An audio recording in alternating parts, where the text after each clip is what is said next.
संजय शिंदे यांच्या घरी दख्खनचा राजा ज्योतिबा हा देखावा साकारण्यात आला होता। तो पाहण्यासाठी आजूबाजूच्या रहिवाशांनी गर्दी केली होती। गौराईंचं स्वागत आणि पाहुणचार हा उत्साहपूर्ण तसंच भारावलेला असतो। अवघं कुटुंब यामध्ये हरकून जातं।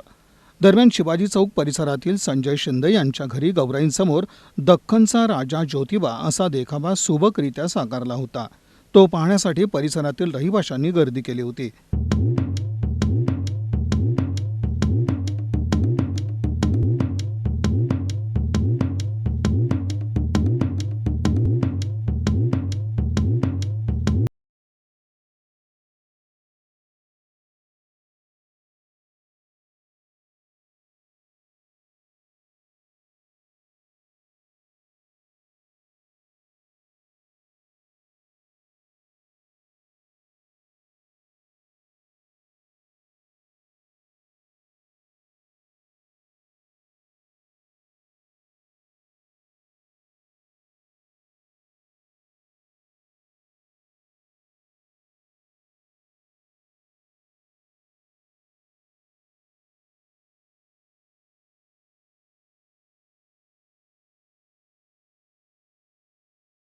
संजय शिंदे यांचं कुटुंब दरवर्षी आकर्षक देखावा गौराईंसमोर साकारत असतं आणि त्याला पारितोषिकही मिळतात अशी माहिती यावेळी देण्यात आली।